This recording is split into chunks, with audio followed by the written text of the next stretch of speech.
No se asuste con lo que oiga a continuación. Es el eco del pasado cuando empezaron las emisiones de Radio Sefarad a finales de enero del 2004 y cuyos informativos semanales hemos reunido para revivir lo que entonces pasaba desde la perspectiva de nuestro tiempo.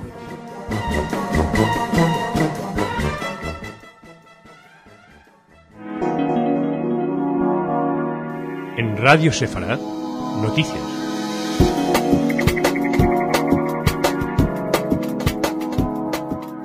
Bienvenidos a nuestro espacio informativo en el que les hablaremos de la apuesta diplomática en Oriente Medio, fuerte apuesta diplomática internacional.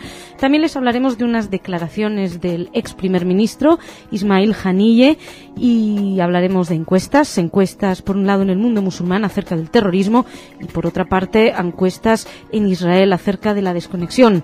Y terminaremos esta primera parte del espacio informativo con una interesante noticia acerca de la Federación de Comunidades Judías de España. En la sección cultural sigue la agenda de las jornadas sefardíes en España de la Red de Juderías. Empezamos con los vientos de paz. La agencia Associated Press informaba ayer de que el presidente palestino Mahmoud Abbas aseguró el jueves que espera llegar a un acuerdo definitivo de paz con Israel en un año o menos. En unas declaraciones publicadas por el diario Israel Ma'ariv, Abbas manifestó que el gobierno estadounidense busca un acuerdo definitivo de paz antes de que el presidente George Bush termine su mandato en el 2008. El presidente palestino no se refirió a la postura de los Estados Unidos, pero sí valoró las informaciones publicadas un día antes por el diario Haaretz respecto al acuerdo de principios al que querría llegar el primer ministro israelí Ehud Olmert. Declaró que le parecieron declaraciones alentadoras, que lo que dijo es alentador, pero que están los palestinos esperando a escucharlo de modo directo por parte del gobierno israelí.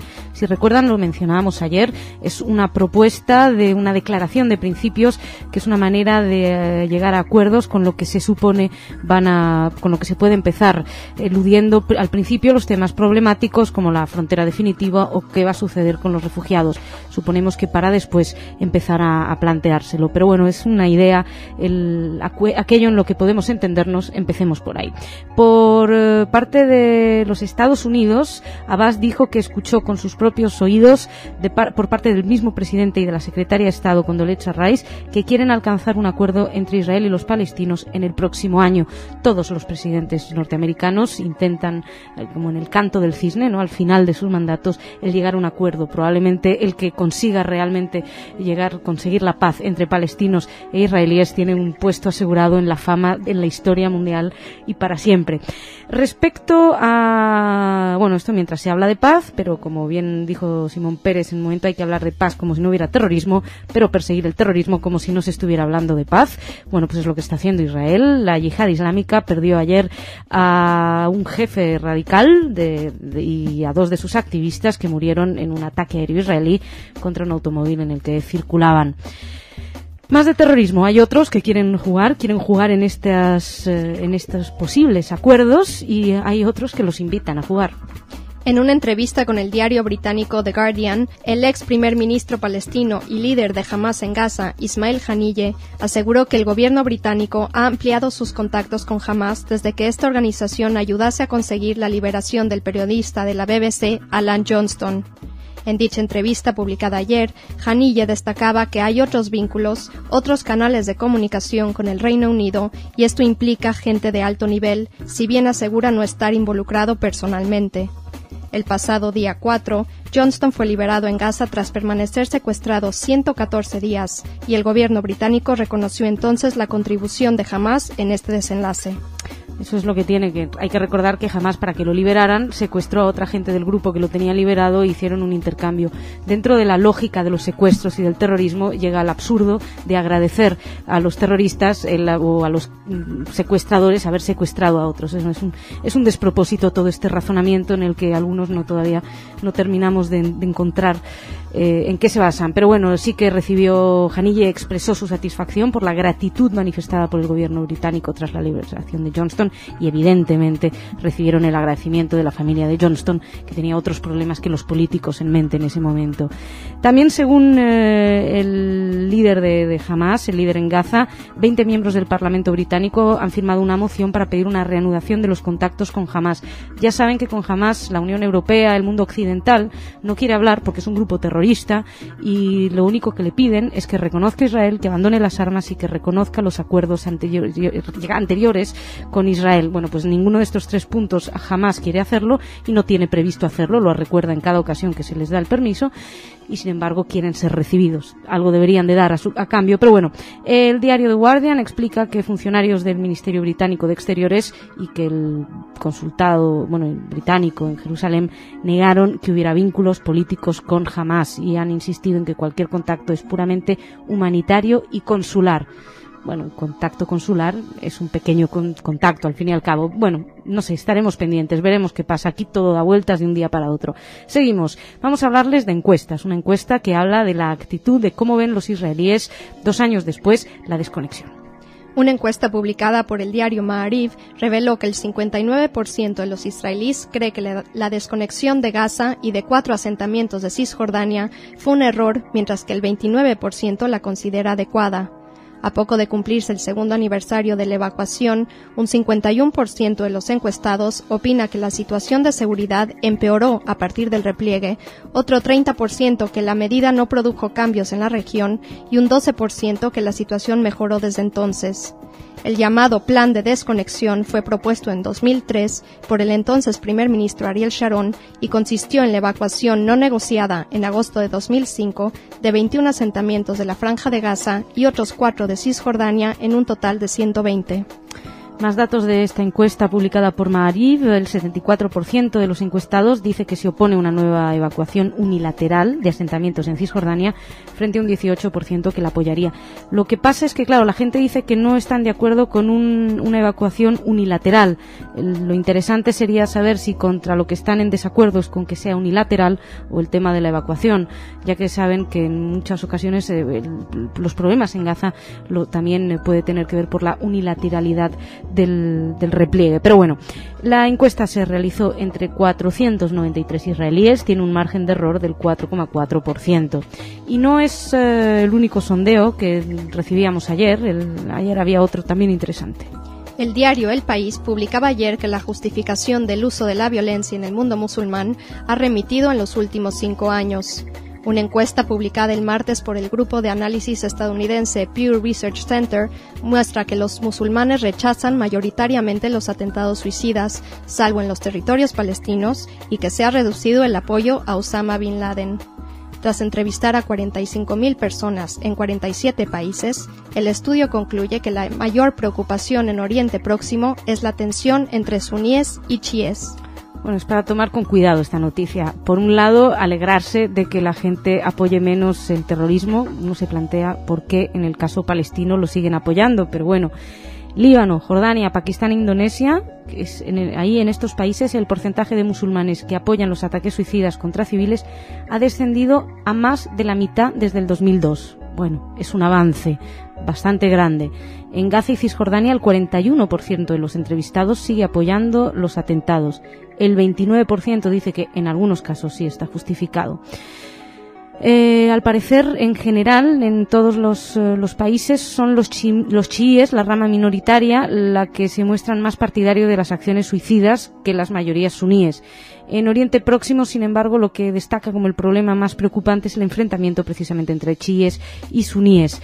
Tras los ataques del 11S, para mucha gente Bin Laden se convirtió en un símbolo, especialmente para ciertos jóvenes, y el apoyo se ha reducido significativamente en los últimos 4 años. En Jordania, por ejemplo, en 2003 lo apoyaban el 56%, es que es una barbaridad esto, pero bueno, el 56% lo apoyaban, ahora lo defienden el 20%, que sigue siendo una barbaridad, pero es una barbaridad más chiquitita. Desciende por un lado la figura de Bin Laden y emerge otra figura que es la del rey Abdalá de Arabia Saudí. El monarca de la Casa de Saud obtiene unos resultados espectaculares entre sus países vecinos, sobre todo porque está tratando de forjar un frente común árabe sin fisuras anti-Israel. O sea, queda la sensación que este plan de paz que proponen los árabes puede llegar a algo, por lo menos a nivel acuerdos populares. Seguimos, vamos a hablarles de un tema más nacional, nos atañe más a la Federación aquí en España, un tema interesante. Varios medios publicaron ayer que delegados de la Comisión Permanente de la Federación de Comunidades Judías, entre los cuales se encontraba su presidente, Jacobo Israel Garzón, se reunieron el miércoles con el ministro de Justicia español, Mariano Fernández Bermejo. Entre otros temas, se abordó la posibilidad de seguir trabajando en el desarrollo del acuerdo firmado en 1992 entre la Federación y el Estado español en temas como el patrimonio histórico judío y la financiación por parte del Estado a las confesiones minoritarias. El presidente de la Federación manifestó además al ministro de Justicia su preocupación por la forma en la que se están llevando a cabo exhumaciones de restos en cementerios judíos históricos y avanzó que le enviarán un protocolo de actuación para este tipo de casos. Esto último afecta a unos cementerios en Lucena, en Tárrega y en Montjuic. Ya están encaminadas las actuaciones y, según hemos podido saber, muy bien encaminadas las negociaciones. Se trata de la primera reunión celebrada con representantes de la comunidad judía desde que el ministro Fernández Bermejo fuera nombrado, y asistió también la directora general de Asuntos Religiosos, Mercedes Rico, y algunos más representantes de la Federación de Comunidades Judías de España. Los entierros, claro, es delicado, los cuerpos tienen que reposar eternamente según los preceptos halágicos, así que el problema es si se quedan donde están, que es cementerio judío, pero si se los exhuma y se tienen que trasladar, tiene que ser siempre a un cementerio judío. Bueno, es un tema que seguramente seguiremos pendientes de él y podremos aprender un poquito más de cómo van las negociaciones y, sobre todo, cómo se tiene que realizar. Dejamos aquí la primera parte, esta era informativo, terminamos aquí nuestra semana informativa y nos venimos a hablar de cultura y seguimos, creo, si no me equivoco, Jorge, con la red de juderías. Seguimos con la red de juderías y con los preparativos hacia esas jornadas europeas de la música, de la cultura judía, perdón. Muy musical. El 2 de septiembre. El 2 de septiembre, pero que empiezan algunas a prepararse antes. Por ejemplo, en Ávila, los días 24 y 25 de agosto tendrán lugar las actuaciones de Jorge Pardo y Carmen Linares. Esta última con un amplio repertorio de música sefaradí. Carmen Linares es una de las voces más importantes del cante flamenco femenino. En realidad de la más importante, aunque Estrella Morente se ponga como se ponga. Tendrá lugar en el claustro de los Reyes del Monasterio de Santo Tomás y iluminado con velas, o sea que esto va a ser muy bonito, muy romántico. Luego hay algo muy gracioso, mira, en Ávila para el día se me ha borrado, pero van a hacer la carrera popular de las tres culturas. Así se llama, es una carrera porque van a correr un judío, es como un chiste, corrían un judío, un musulmán y un cristiano. Yo no sé, yo me imagino que primero irá el judío, el árabe le irá corriendo detrás y detrás de todo el cristiano dando latigazo, sería lo lógico, pero no sé, es una primera carrera popular que se organiza con motivo de las jornadas medievales de Ávila, en la cual se hará un recorrido por los diferentes sitios relacionados con la judería de Ávila. Está prevista la participación de unos 50 atletas que portarán durante la carrera distintivos alusivos de cada una de las tres culturas. Esto es muy gracioso. Esto es curiosísimo, hay que estar ahí. Sí, porque aparte hay que enviar un infiltrado a correr. Bueno, cada uno correrá por lo que tenga que correr. Bueno, y después, esto sí lo tengo el 31 de agosto a las 7:30. Seguimos en Ávila. Cuentos de Sefarad, un grupo de actores que representa algunos de los cuentos y leyendas más conocidos de la tradición judía abulense, que abulense quiere decir de Ávila, para los que no conozcan los gentilicios. Y seguimos con Toledo. Toledo. El 30 de agosto, Plaza del Episcopio. Episcopio es un aparato que yo no conozco, y es una mezcla de episcopado con telescopio. La Plaza del Episcopio. Qué bien que estamos terminando la semana, Jorge. El concierto de música sefaradí, que tampoco se anuncia quién va a ser, así que. Creí que ibas a decir que tampoco sé lo que es. Pero... Y luego el día siguiente, Cuentos de Sefarad, también el mismo 31 de agosto, Explanada de San Vicente, también el mismo programa de Ávila, supongo que será la misma gente. El 1 y 2 de septiembre, visitas guiadas a la judería y también degustación de dulces sefaradí en el Zoco Judío en la calle Reyes Católicos de ahí de Toledo. Y el 2 de septiembre hay una visita guiada a la judería de Toledo, esto es importante, que sale del centro de recepción de visitantes y bueno, es para turistas porque empieza a las 8 de la mañana y no conozco yo gente españoles que estén dispuestos a estar a las 8 para visitar Toledo. Los que vengan de fiesta ya. Bueno, los que enganchen, sí. Y bueno, por decir una más, voy a decir Oviedo. El día 2 de septiembre... ¿Gentilicio? Obetense, ¿no? Concierto de Rania, música tradicional sefaradí con un enfoque innovador, donde la música celta, folk o andalusí se mezclan con otros estilos contemporáneos como la música klezmer y el New Age. Servir sobre una ensalada tibia creo, todo mezcladito bien. Creo que te tienes que ir a descansar. Sí, sí. Ha sido una semana muy dura. Muy dura, vaya. Jorge, muchas gracias. Shabbat Shalom, que pases un buen fin de semana y que te repongas. Muchas gracias a ustedes también por su atención. Buen fin de semana. Shabbat Shalom. Nos reencontramos el lunes.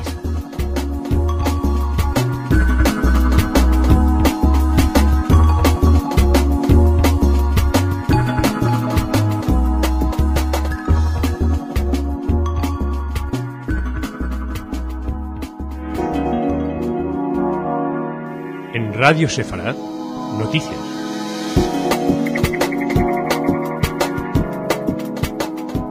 Bienvenidos a nuestro espacio informativo. Las tropas en las zonas delicadas en Oriente Medio, así como los apoyos a Mahmoud Abbas internacionales, serán parte de nuestro informativo. También hablaremos de las ayudas a los supervivientes de la Shoah, así como de la persecución a los viejos antisemitas en Polonia y del tema de los cementerios judíos aquí en España, que ya saben que hemos hablado de esto. No se pierdan tampoco la sección cultural, donde les hablaremos de yogures. Esperen y verán por qué. Empezamos nosotros y empezamos, como es nuestra costumbre, en Oriente Medio.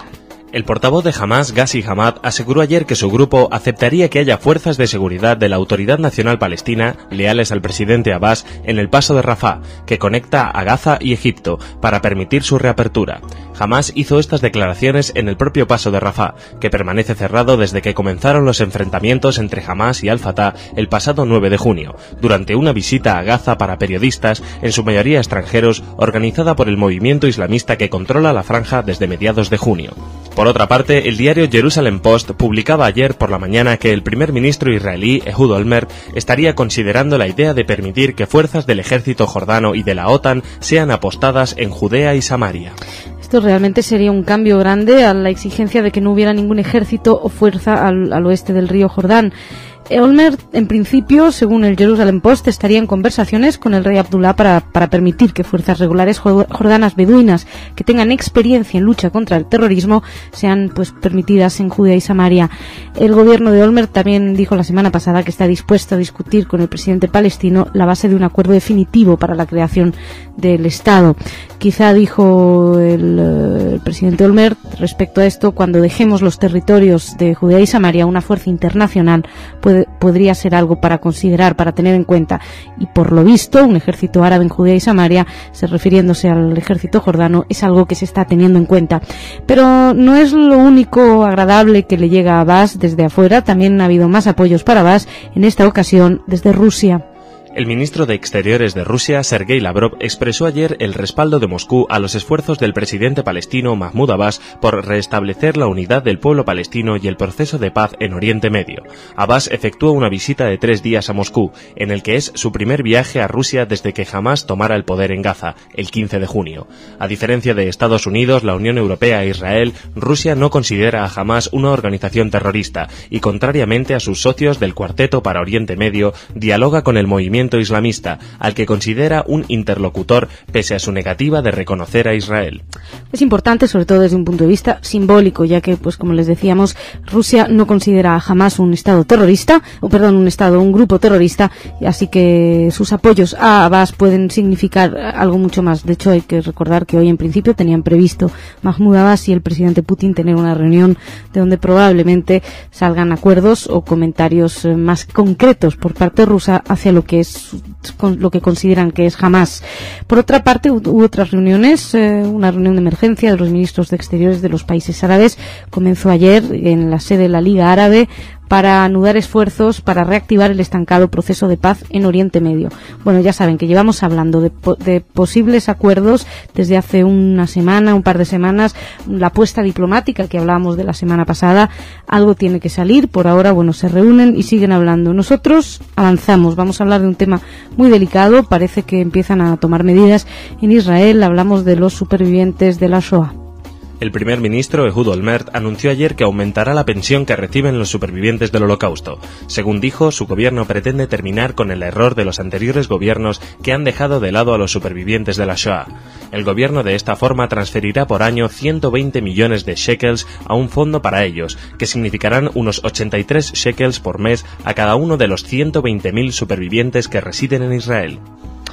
Que según dijo Olmert tienen derecho a vivir de forma respetuosa sin llegar a una situación por la cual no puedan acceder a una comida caliente. Según explicaba, es importante ver que los supervivientes reciben los suplementos, que viven de forma honorable. De todos modos, ustedes recordarán que esto no surge así de la nada. Ha habido muchísimo descontento social, ha habido muchas críticas, aumentó mucho la crítica últimamente al gobierno por no hacer lo suficiente con estos supervivientes. Muchos de los supervivientes viven por debajo de la línea de la pobreza en Israel. Y bueno, son críticas que también fueron dirigidas al Banco Leumi y otras entidades que eran las que cuentan con millones de dólares obtenidos por el Comité de Indemnización a las Víctimas, y que en su momento estas víctimas no recibieron el dinero que les correspondía. Así que parece que se lo empiezan a tomar en serio. Suponemos que esto será solamente el principio de lo más en serio que se lo van a tomar. Nosotros seguimos, hablamos a continuación de antisemitismo o de lucha contra el antisemitismo. Es curiosa, viene desde Polonia. La agencia de noticias Reuters informaba ayer de que fiscales polacos comenzaron a investigar a exfuncionarios comunistas por promover el antisemitismo en la década de 1960, cuando miles de judíos que sobrevivieron al Holocausto nazi fueron desplazados de Polonia. El Instituto de la Memoria Nacional indicó ayer que halló evidencias de propaganda en los archivos, así como copias de discursos y artículos de prensa que dejaban en claro la agenda antisemita del gobierno de entonces. Uno de los fiscales del instituto aclaró que piensan examinar cada caso sobre una base individual, buscando verificar si la persona cometió un crimen comunista y participó activamente dirigiendo la acción contra judíos e inspirándola. El fiscal dijo que su unidad va a intentar hallar a algunos de los judíos que abandonaron Polonia entre el 68 y el 69 para identificar potenciales testigos. La verdad es que llama la atención, uno no sabe si esto forma parte realmente de la búsqueda de la lucha contra el antisemitismo en sus bases, o bien más una caza al comunismo, a los comunistas achacándoles cualquier cosa. Que el antisemitismo existió es indudable, pero bueno, llama la atención la verdad la noticia. Según varios documentos que han captado la atención del instituto, varios polacos en cargos académicos y empresariales elevados fueron despedidos en la década de los 60 acusados de tener orígenes judíos o tener puntos de vista favorables a Israel.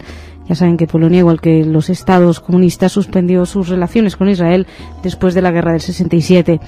Nosotros seguimos desde aquí, desde España.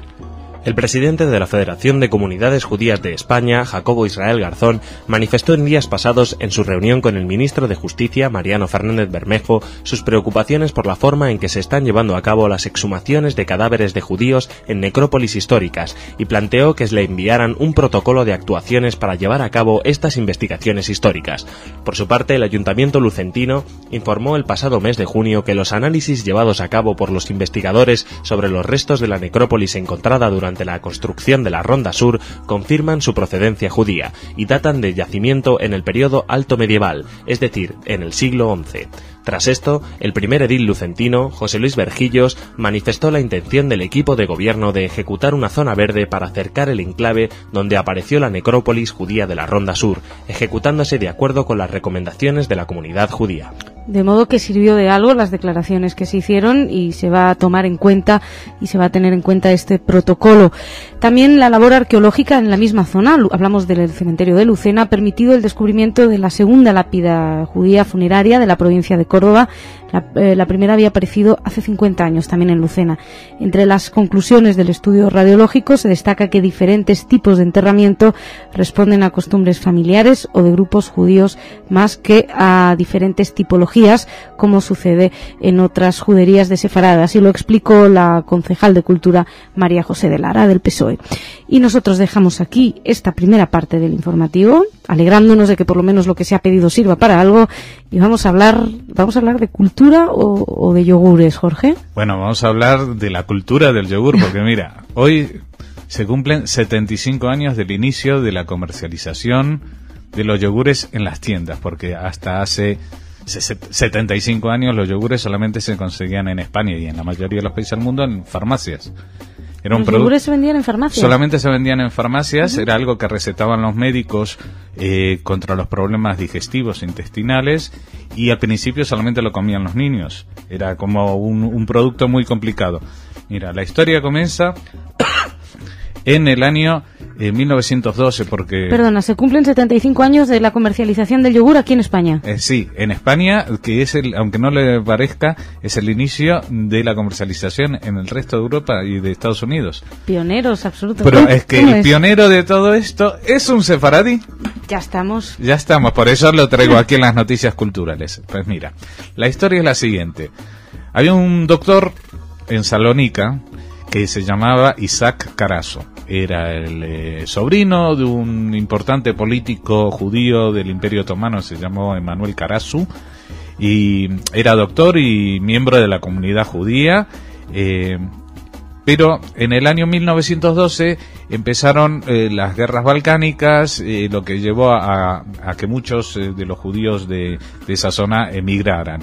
Entre ellos, este médico que por azares del destino, vaya a saber, llegó a Barcelona. En 1912, cuando sabemos que las comunidades judías de entonces aquí eran mínimas. Pues en Barcelona se asentó, abrió su consulta y vio que había muchos pacientes afligidos de problemas digestivos intestinales. Y él leía una obra de un médico muy importante del Instituto Pasteur que se llamaba Ilya Ilich Mechnikov, y que cultivaba las bacterias de los yogures como tratamiento para curar estos problemas intestinales.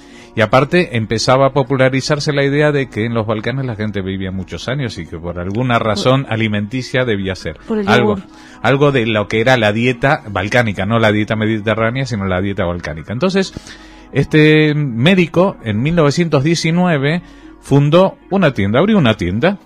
Y como su hijo se llamaba Daniel y en catalán el sobrenombre era Dano, pues la llamó Danone. No me digas, estamos hablando de Danone. Danone, la tiendita de Danone abrió en 1919, pero él suministraba entonces a las farmacias. La cosa empezó a crecer y en 1929, 10 años después, su hijo, que ya había crecido, se fue a Francia a abrir la primera fábrica en Francia de yogures, de también Groupe Danone. Y durante Danone, era el famoso Danone, y en el 1932 es cuando se empiezan a vender en las tiendas. Te sigo contando porque el hijo, Don Danone, porque como era Danielito Carazo, pues se fue primero a Francia, como te digo, pero cuando fue la Segunda Guerra Mundial, 10 años más tarde, o sea, en 1939, se movía a Nueva York. Yendo a Nueva York, y cito aquí porque dice, no lo podían llamar Danone porque se parecía mucho al sonido de Capone, de Al Capone. Entonces eso tenía una carga, una connotación negativa, y junto con su socio, ahí en Estados Unidos, que era un español nacido en Suiza llamado Joy Metzger, pues decidieron llamarlo Danone. Es lo mismo pero sin la E final. Entonces este grupo Danone, en 1951, Daniel Carazo, acabada la guerra, volvió a París para controlar el negocio familiar en Francia y España, y vendió la parte americana en el 59. Pero en el 67 Danone se fusionó con una empresa francesa de quesos que se llama Gervais, y ahora se llama Gervais Danone. Sí. Bueno, toda esta historia para decir que el yogur llegó a España de un sefaradí que lo trajo de los Balcanes, que mucha gente le debe su agenda intestinal a esta idea de un médico de Salónica, y desde aquí queremos saludar a Danone en esta efeméride tan sonada. Danonino, oye, Ilich se va a enfadar mucho contigo cuando vea que le has robado esta noticia. No, pero es que esta noticia, mira, yo la noticia que encontré hoy era que era el 75 años de los yogures, pero yo esta noticia sobre Isaac Carazo, fundador del grupo Danone, la tenía hace tiempo, y claro, no veía yo la oportunidad de hablar de alguien que trajo el yogur a España. Danone, no, desde luego. Pues creo que lo tenemos que dejar aquí porque se nos va ido el tiempo hablando de yogures. Pues sí. Mañana nos cuentas algún... Lo que no sé si el Petit Suisse es judío, ¿no? Ahora se llama Danonino, el Petit Suisse. Sí, luego bueno, hay algo, el Danonino sí, pero el Petit Suisse no sé si es Petit Schleime o... Muchas gracias, Jorge. Hasta mañana. Hasta luego. Gracias a ustedes. Mañana más.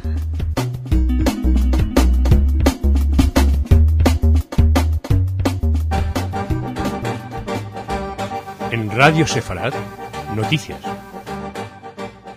Bienvenidos a nuestro espacio informativo. Es agosto, estamos en verano, cambiamos de estilo, cambiamos de sintonía, pero volvemos a hablar de lo mismo. Seguimos hablando de Oriente Medio, seguimos hablando de las relaciones entre la autoridad palestina e Israel, hablaremos de Hamás, hablaremos también del antisemitismo en Polonia, seguiremos hablando del tema de los cementerios y en España, y además hablaremos de una reunión entre árabes, cristianos, judíos, también en España, a nivel cultural. No se vayan, nos van a hablar de manuscritos sefardíes, de una histórica cantidad de manuscritos sefardíes descubiertos en Girona. Nosotros empezamos en Oriente Medio. La agencia Reuters informaba ayer de que diplomáticos y funcionarios israelíes declararon que Estados Unidos quiere que Israel expanda el alcance de sus conversaciones con el presidente palestino Mahmoud Abbas con la esperanza de aumentar la presión en asuntos esenciales como la definición de fronteras. Los mismos afirmaron que no estaba claro cuán lejos podría llegar el primer ministro israelí Ehud Olmert como parte de la iniciativa de Washington para impulsar el gobierno de Abbas, quien hace 6 semanas perdió el control de la franja de Gaza a manos de Hamás. Olmert, por su parte, tenía previsto reunirse hoy con la secretaria de Estado estadounidense, Condoleezza Rice, en Jerusalén. Y mañana Rice se entrevistará con Abbas en la ciudad de Ramallah. Un plan de seguridad de casi $86 millones de Estados Unidos, terminado antes de su visita, va a proveer los fondos para potenciar no solo a la Guardia Presidencial de Abbas, sino también a su Fuerza de Seguridad Nacional, que según varios palestinos pues viene a ser como el equivalente al ejército. Se espera además que Olmert y Abbas se encuentren la semana que viene, posiblemente en Jericó. Bueno, ya saben, todo esto está dentro de este ambiente de optimismo relativo, porque no todo el mundo es optimista y casi da miedo, como decía algunos de los miembros de los diplomáticos y de los funcionarios israelíes. Hay que tener mucho cuidado porque si se eleva demasiado las expectativas puede provocar más hechos de violencia si las negociaciones fracasan, con lo cual incluso dentro de este optimismo hay que tener mucho cuidado y hay que ser muy prudentes. Ante la visita de Rice, Olmert, según los funcionarios israelíes, está preparado para discutir el tema fronterizo y otros asuntos clave en términos generales. Estos podrían llevar al famoso acuerdo de principios para establecer el Estado palestino. Por parte de los palestinos, Saeb Erekat, que es el colaborador máximo de Abbas, los asuntos centrales deben ser negociados como un paquete y no punto a punto. En fin, evidentemente hay discrepancias porque si no, no habría necesidad de sentarse a debatir. Y seguimos, si ayer les decíamos que el gobierno ruso había dicho que el único representante legítimo del pueblo palestino era Mahmoud Abbas, parece que todavía hay un poquito más de distanciación de Hamás hoy. La agencia rusa Novosti informaba ayer de que, preguntado después de la reunión entre Vladimir Putin y el presidente Abbas sobre los planes de organizar un encuentro entre dirigentes de Rusia y Hamás, el viceministro de Exteriores de Rusia, Andrei Denisov, dijo que Rusia no prevé celebrarlo en los próximos tiempos. Denisov explicó que los dirigentes de Hamás analizan la posibilidad de visitar Moscú y que se podrá hablar más concretamente sobre esos planes después de la visita de Abbas a Rusia.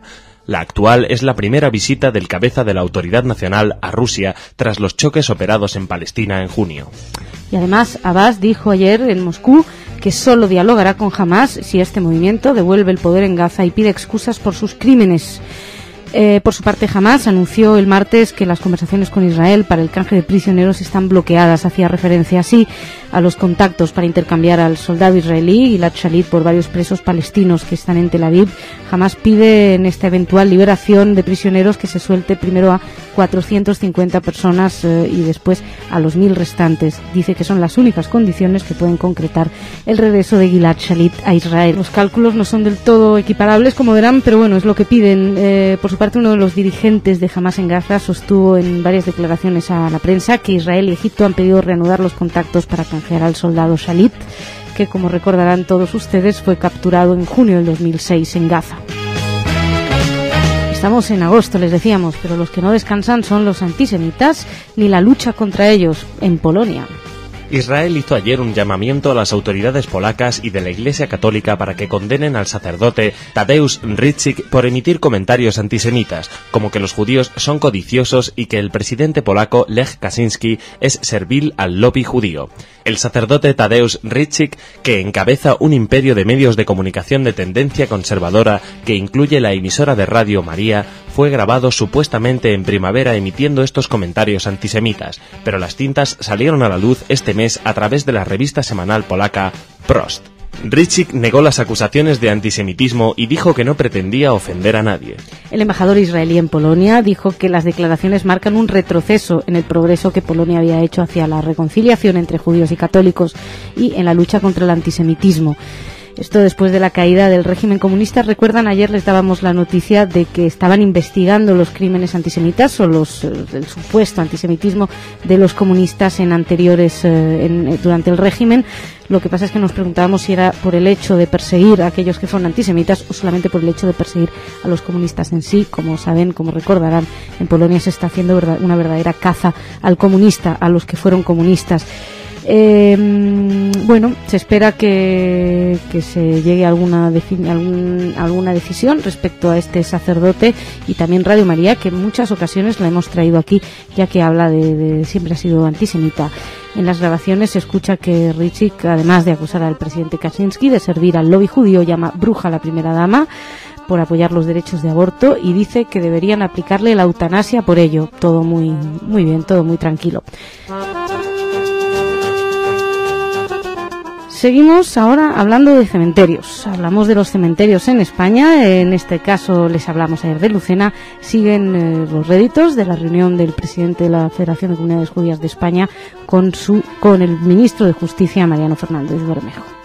Los restos de unos 148 esqueletos de la necrópolis judía de los siglos XIV y XV descubiertos en Tárrega fueron entregados el lunes a los representantes de la comunidad israelita de Barcelona para su posterior entierro según la ley judía. La ceremonia de entrega de los restos tuvo lugar en el Museo Comarcal de Urgell, en Tárrega, con asistencia de varias personalidades, entre otros el alcalde Joan Amézaga, acompañado de Dominique Tomasov Blinder, representante de la Comisión del Patrimonio de las Comunidades Judías de Barcelona y Cataluña. El entierro fue realizado el martes en el cementerio de Collserola, de la Comunidad Israelita de Barcelona, perteneciente a la Federación de Comunidades Judías de España y bajo la autoridad rabínica de Jacob Carriente. Según pudimos saber, es un proceso muy laborioso y por ello tomó su tiempo. Corresponde esta noticia a las noticias que le estamos trayendo desde hace tiempo y sobre todo al encuentro que tuvo el presidente de la Federación de las Comunidades Judías de España, Jacobo Israel Garzón, con el ministro de Justicia, como les decíamos, Mariano Fernández Bermejo, en la que se protestaba por este tema de los entierros y que por lo visto pues está dando sus frutos. Nos hicimos eco aquí de la noticia en Radio Sefarad. No solamente nos hicimos eco, sino que trajimos al presidente para hablar y para preguntarle cómo ha sido el proceso, cómo debía de ser, para que nos explicara en qué consistía, y pueden ustedes escucharlo en el programa durante la semana, esta semana, la tertulia del fin de semana, donde conversamos con él de todos estos temas. Seguimos, les hablamos ahora de entendimiento entre culturas.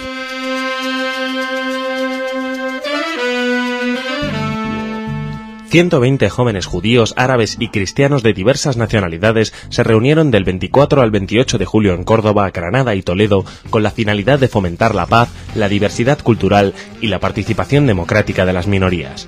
Esta iniciativa, organizada por la Fundación Hitli, se enmarca dentro del programa Hacedores de Paz, que ha propiciado durante 8 años la reunión en España de líderes árabes, judíos, palestinos y beduinos para buscar un futuro de paz en Oriente Medio. Los responsables de la Fundación Hitli consideran que la única manera de lograr la paz es trabajar con las generaciones futuras y por ello han recompensado con esta visita a España a estos jóvenes que participan en diversos programas en sus respectivos países. Y si antes les decía, me remitía a una entrevista pasada, ahora les voy a decir que tengan un poquito de paciencia porque mañana probablemente puedan escuchar con los responsables de estas organizaciones de la fundación cómo fueron los resultados de la visita, que en principio están satisfechos, pero esperan que la próxima edición cuente con mayor participación y difusión en los medios. Como les digo, esperen un poquito y mañana probablemente en el de actualidad puedan escuchar una entrevista con los responsables.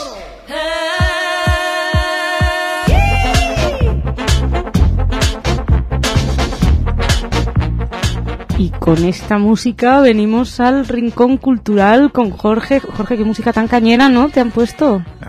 Me la he puesto yo, que me gusta mucho. Se llama Bulgarian Chicks y es del grupo Balkan Beatbox, un grupo israelí que ya hemos puesto alguna vez en Ponle Notas y que les recomiendo a todos tratar de conseguirlo, no es fácil. Bueno, pues una vez que ya hemos aclarado nuestro cambio musical, ¿quiénes son? Cuéntame, ¿qué me traes? Pues algo muy importante, mira, Gerona. En Gerona se ha encontrado lo típico, se guardan en archivos, libros, manuscritos, cosas históricas, y un día se rasga la cubierta de uno de esos libros y que descubren que para hacer la cubierta pues se utilizan muchos manuscritos pegados entre sí. Es la forma primitiva de hacer cartón. ¿Y qué papeles más en desuso que los que usaban los judíos? Y entonces en cada una de las cubiertas de 165 volúmenes de esta biblioteca del Archivo Histórico de Gerona se encuentran entre 30 y 60 manuscritos ocultos, con actas notariales, contratos de compraventa, certificados matrimoniales, versiones de la Torá, etcétera, que proceden de las numerosas escribanías, que por lo menos había 11 solo en la ciudad de Gerona, entre los siglos XIV y XV. Con esto va a ser una fuente inestimable para saber cómo era la vida cotidiana. Impresionante, en la Gerona y por extensión en la Sefarad medieval, antes de la expulsión, evidentemente.